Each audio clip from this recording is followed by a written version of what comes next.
So hello বন্ধুরা, কেমন আছো তোমরা সবাই? আশা করি সবাই ভালো আছো। চলে আসছি আর একটা নতুন ভিডিও নিয়ে। তো এখন আমরা চলে যাচ্ছি বাগানে ঘূর্ণি করতে। তো আমরা তিনজন মিলে যাচ্ছি। আর শীতকালের দিন, অনেক ঠান্ডা করতেছে আজকে। আর এই যে দেখতে পাচ্ছ তো মেঘের কন্ডিশন খুবই খারাপ, ঠান্ডা ঠান্ডা হাওয়া আসতেছে। আর গাইস, আজকে অনেক দিন পর আসলাম নদীর দিকে। দেখতে পাচ্ছো আমাদের গ্রামের পিছনে নদী।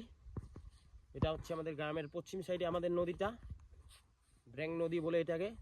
তো চলো তোমাদেরকে পাশ থেকে দেখাই নদীটাকে আমাদের।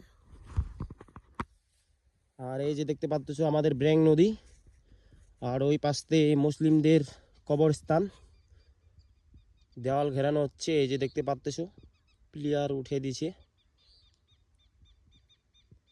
এই যে নদী।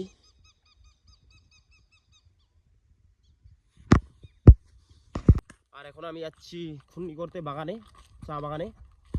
তো আমরা তিনজন মিলে করি, আমার ভাই, জেঠুর ছেলে আর আমার কাকু। তো আমরা তিনজনে মিলে করি খুন্নি। তো চলো তোমাদেরকে পাশ থেকে দেখাবো বাগানটাকে, চা বাগানের কাছে যাই। আর এদিকে দেখতে পাচ্ছ লকড়ি, চা বাগানের লকড়ি এলপি করছে বাগানগুলোকে। অনেকগুলা লকড়ির ডিপ, এগুলা 1 জানুয়ারির দিনে আমরা পিকনিক করব, এগুলা দিয়ে জ্বালাবো। আমাদেরকে লকড়ি লাগবে না। তো চলো তোমাদেরকে দেখাই, বাগানের পাশে যাই।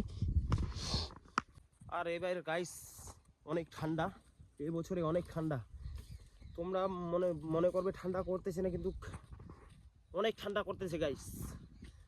তোমরা ভিডিও দেখতেও বুঝতে পারবে না, আমরাই বুঝতে পারতেছি এমনি এখন আছি। তো এরকম ঠান্ডা আর কি বলবো, আগের সালে তো এরকম ঠান্ডা ছিল না, এই সাল অনেক প্রচুর ঠান্ডা, কি বলবো আর। আর এই যে দেখতে পাচ্ছ এই বাগানটা এলপি করছে, লক্ষ্যগুলো যেগুলো দেখালাম এটা সম্পূর্ণটাই এলপি করছে। আর ওই যে গাছগুলার পাশে এই বাগানটা সামনের এলপির পরেরটা, এই বাগানটা এখন আমরা খুন্নি করব তিনজন মিলে। ওরা সামনে চলে গেছে, আমি যাচ্ছি। আর নিয়েছি লাকড়ি আগুন ধরানোর জন্য, একটু পর ধরাবো। অনেক ঠান্ডা করে, এই বাগানটা খুন্নি করব আমরা। এই যে উপরের গাছগুলা দেখতে পাচ্ছি বড় বড়, ওখান থেকে এখানটায় মোট 4.5 বিঘার মতো জমি আছে, এগুলা খুন্নি করব চা বাগান। আর তোমরা যারা যারা এখনো আমাকে সাবস্ক্রাইব করোনি, তাড়াতাড়ি সাবস্ক্রাইব করে দিবা। আর অনেক দিন পর আজকে ফুল ভ্লগ ছাড়ছি, লং হবে ভ্লগটা একটু। চলো তোমাদেরকে দেখাই, এটা খুন্নি করবো আমরা। তো এখন আমরা ধরে নিচ্ছি কাজ, তো তোমাদের সাথে দেওয়া হচ্ছে পরেই।